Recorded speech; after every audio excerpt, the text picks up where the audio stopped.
একসময় সেখানে একটি মা শূকর এবং তার ৩টি পিলেট ছিল। ৩ ভাই একই উচ্চতা, গোল, গোলাপি একই মজার লেজ সহ। সমস্ত গ্রীষ্মে শূকরগুলি সবুজ ঘাসে খেলেন, রোদে পোড়ায়, পদে ফোড়ায়। তবে তখন শরৎ এসেছে। একদিন আমার মা বলেছিলেন তাদের শীতকাল নিয়ে চিন্তাভাবনা করার সময় এসেছে। তিনি তাদের একটি বড় বাড়ি তৈরি করতে বলেছিলেন। ছোট ভাই বলেছিলেন শীত এখনো অনেক দূরে। মাঝ ভাইটি বলেছিলেন যে প্রয়োজন হলে তিনি নিজের বাড়ি তৈরি করবেন এবং বড় ভাই নিজেই বাড়িটি তৈরি করার সিদ্ধান্ত নিয়েছে। ছোট এবং মাঝের ভাইয়েরা তাদের গেমস খেলা ছাড়া কিছুই করেনি। এটি প্রতিদিন আরও বেশি ঠান্ডা হয়ে উঠেছে। ছোট ভাই খড়ের বাইরে বাড়ি তৈরির সিদ্ধান্ত নিয়েছে। মাঝ ভাইটি ভেবেছিল শীতে খড়ের ঘরে খুব ঠান্ডা লাগবে। সে সিদ্ধান্ত নিয়েছে ডুমুর এবং ডুমুর থেকে একটি বাড়ি তৈরি করবে। সন্ধ্যা নাগাদ তাদের আবাসন প্রস্তুত ছিল। তারা নিজের উপর খুব গর্বিত ছিল এবং তাদের বিল্ডিংয়ের যথেষ্ট পরিমাণে অর্জন করতে পারেনি। এখন তারা মুক্ত ছিল এবং যা খুশি তাই করতে পারত। তারা তাদের বড় ভাইয়ের কাছে গিয়ে দেখার সিদ্ধান্ত নিয়েছে যে সে নিজের জন্য কী ধরনের বাড়ি তৈরি করেছিল। বড় ভাই নির্মাণে ব্যস্ত ছিলেন। তিনি পাথর প্রয়োগ করেছেন, মাটি গোজা এবং আস্তে আস্তে নিজেকে একটি নির্ভরযোগ্য, টেকসই বাড়ি তৈরি করেছেন। ছোট ভাইরা তাদের বড় ভাইকে কাজে পেয়েছিল। তিনি কী ধরনের দুর্গ তৈরি করছেন তা দেখে তারা খুব অবাক হয়েছিল। বড় ভাই শান্তভাবে কাজ চালিয়ে গেলেন। ছোট ও মাঝের ভাইরা তার বাড়িতে হাসি ঠাট্টা করতে লাগলো। তারা এতটাই আনন্দিত হয়েছিল যে তাদের চিৎকারটি লন জুড়ে অনেকটা প্রতিধ্বনিত হয়েছিল। বড় ভাই চুপ করে থাকতে বলল, কারণ নেকড়ে শুনতে পেল। ক্লাউড ছোট এবং মাঝের ভাইরা আরও বেশি আনন্দিত হয়েছিল। তারা সিদ্ধান্ত নিয়েছে যে বড় ভাইটি কেবল কাপুরুষ আর দুজন সাহসী ভাই বেড়াতে গেলেন। পথে তারা গান গেয়ে নাচতে লাগলো এবং তারা যখন বনে প্রবেশ করল তখন তারা এমন শব্দ করল যে তারা নেকড়ে গাছটিকে জাগিয়ে তুলেছিল যে পাইন গাছের নিচে ঘুমাচ্ছিল। অসন্তুষ্ট ও ক্ষুধার্ত নেকড়ে সেই জায়গায় গিয়েছিল যেখানে দুটি বোকা শুয়োরের চিৎকার এসেছিল। ভাইয়েরা আনন্দের সাথে হাঁটলেন এবং নেকড়ের সাথে তারা কিভাবে সহজেই আচরণ করবেন তা নিয়ে কথা বলতেন এবং হঠাৎ তারা একটি বাস্তব জীবিত নেকড়ে দেখতে পেল। তিনি একটি বড় গাছের পেছনে দাঁড়িয়েছিলেন। তার চোখ ছিল খুব দুষ্ট এবং এক বিশাল দাঁতযুক্ত মুখ। ভাইয়েরা এতটাই ভীত হয়েছিল যে তাদের পাতলা লেজগুলি কাঁপতে কাঁপতে কাঁপতে কাঁপতে থাকে। নেকড়ে লাফ দেওয়ার জন্য প্রস্তুত। সে দাঁত ছিঁড়ে এবং ডান চোখটি পলক করে। শূকরগুলি হঠাৎ তাদের হুঁশ হয়ে আসে এবং বনজুড়ে চিৎকার করে পালাতে ছুটে যায়। ধুলার মেঘ তুলে তারা প্রত্যেকে নিজের নিজের বাড়িতে ছুটে গেল। ছোট ভাই দৌড়ে তার খাঁজ কুড়ে ঘরের কাছে এসে নেকড়ের সামনে দরজায় ধাক্কা মারল। নেকড়ে বড় হয়ে দরজা খোলার দাবি করলেন। ছোট ভাই ভয়ে ভয়ে একটা কোথাও বলতে পারল না।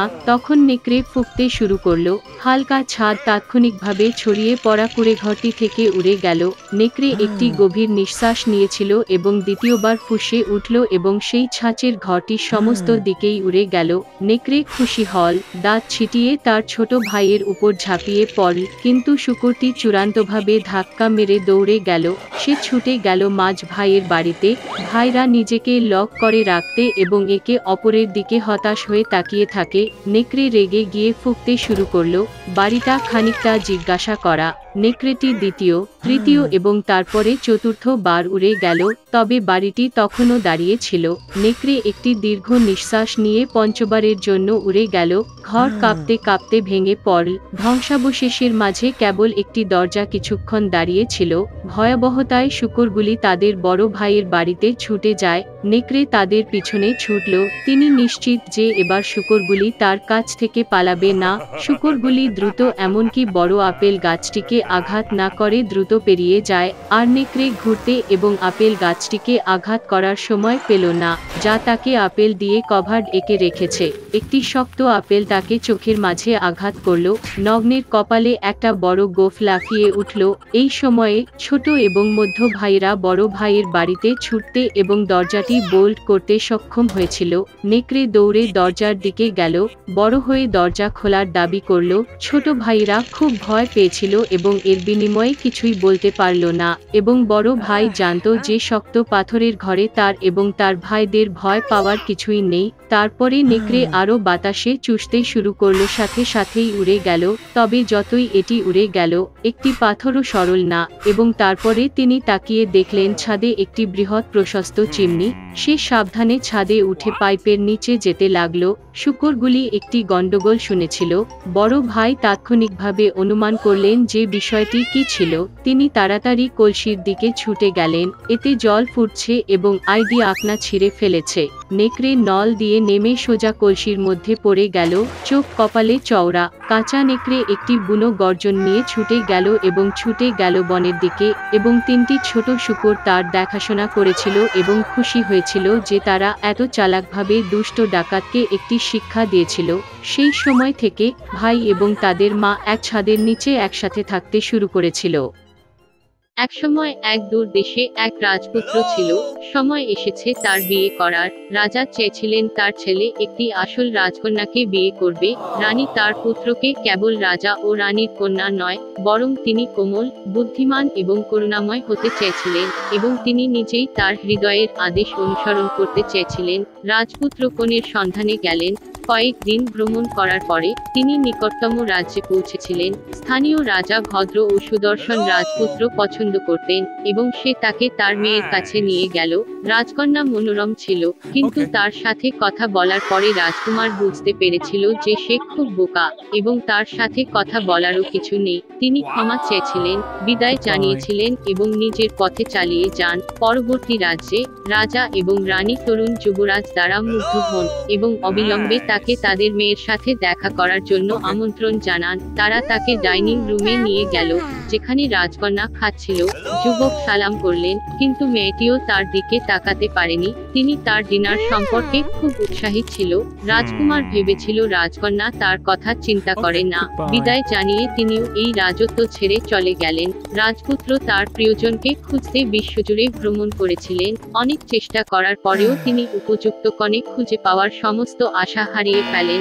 রাজা এবং রানী এই সম্পর্কে খুব উদ্বিগ্ন ছিল, তবুও তারা খুশি হয়েছিল যে তাদের ছেলে ভুল মেয়েকে বিয়ে করেনি।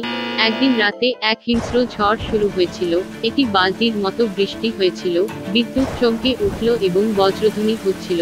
রাজকুমার ঘুমাতে পারেনি বিদ্যুতের ঝলকানি দেখে এবং তার রাজকন্যার স্বপ্ন দেখতে থাকে। হঠাৎ দরজায় কড়া নাড়। রাজকুমারটি যখন খুলল, তখন একটি যুবতী দোরগোড়ায় দাঁড়িয়ে ছিল। তিনি বৃষ্টিতে ভিজতে থাকায় হিংস্র কাঁপছিলেন। দরিদ্র মেয়েটি এই প্রচণ্ড খারাপ আবহাওয়ার মাঝে একা ছিল, তবে বৃষ্টির মধ্যেও তাকে খুব মিষ্টি মনে হয়েছিল। সে জানায় যে সে বনের মধ্যে হারিয়ে গেছে এবং বাড়ির অভ্যন্তরে গরম করতে বলেছিল। রাজকুমার দরিদ্র মেয়েটির প্রতি করুণা নিয়ে তাকে ঘরে হাড় উঠিয়ে দেয়। তিনি তাকে বসার ঘরে নিয়ে গেলেন এবং তাকে অগ্নিকুণ্ডের সামনে বসেছিলেন। মেয়েটি বলেছিল যে সে সুদূর রাজ্যের রাজকন্যা। তাদের আক্রমণ করা হয়েছিল এবং তার বাবা মা তাকে 2 জন সৈন্য নিয়ে কেল্লার বাইরে পাঠিয়ে দিয়েছিল। তবে ঝড়ের সময় তারা হারিয়ে গিয়েছিল এবং রাজকন্যা একা ছিল। রানীর পক্ষে এটি বিশ্বাস করা কঠিন ছিল, কিন্তু তিনি এই জাতীয় আবহাওয়ায় মেয়েটিকে লাথি মারতে পারেননি। রাজকুমার যখন বসার ঘরে প্রবেশ করলেন, তিনি ইতিমধ্যে রানী যে শুকনো এবং পরিষ্কার পোশাক পরেছিলেন সে সজ্জিত ছিল। সে এখন চমকপ্রদ লাগছিল। রাজকুমার তার চোখকে বিশ্বাস করতে পারল না। তিনি প্রেমে পড়ে গিয়েছিলেন, তবে বাবার নির্দেশে তিনি কোনো মেয়েকে সত্যিকার রাজকন্যা না হলে বিয়ে করতে পারেননি।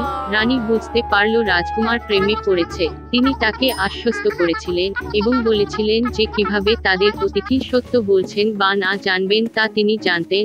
রানী যুবতী মেয়েটির জন্য প্রস্তুত অতিথি ঘরে গিয়ে তার গদিতে একটি ছোট শুকনো মটর রাখল এবং সর্বোপরি তিনি আরও 6টি গদি রাখার নির্দেশ দিয়েছিলেন। শীঘ্রই মেয়েটি তার ঘরে ঘুমাতে গেল। পরদিন সকালে সবাই রাজকন্যাকে জাগ্রত করার অপেক্ষায় ছিল এবং যখন তিনি জেগেছিলেন, রানী জিজ্ঞাসা করলেন যে সে রাতে তিনি কিভাবে ঘুমিয়েছিলেন। মেয়েটি জবাব দিয়েছিল যে রাতের জন্য তিনি খুব কৃতজ্ঞ এবং বৃষ্টির মধ্যে তিনি বাইরে আরও খারাপ ঘুমাতেন। তবুও সে খুব খারাপভাবে ঘুমিয়েছিল এবং পর্যাপ্ত ঘুম পায়নি এবং এখন তার পিঠে ব্যথা। যেন সে পাথরের উপর ঘুমাচ্ছে।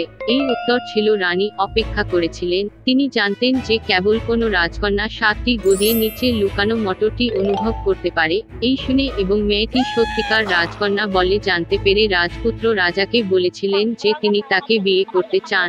রাজা এবং রানী খুশিতে তাদের পুত্র এবং রাজকন্যার বিবাহকে আশীর্বাদ করেছিলেন। রাজপুত্র মেয়েটিকে তার রাজ্যে যুদ্ধ শেষ না হওয়া পর্যন্ত রাজপ্রাসাদে থাকতে বলেছিলেন এবং তিনি নিজেই তার দেশকে বাঁচাতে সাহায্য করার জন্য তার সৈন্য পাঠিয়েছিলেন। তারা শীঘ্রই বিবাহ বন্ধনে আবদ্ধ হয়ে সুখী জীবন কাটিয়েছিল।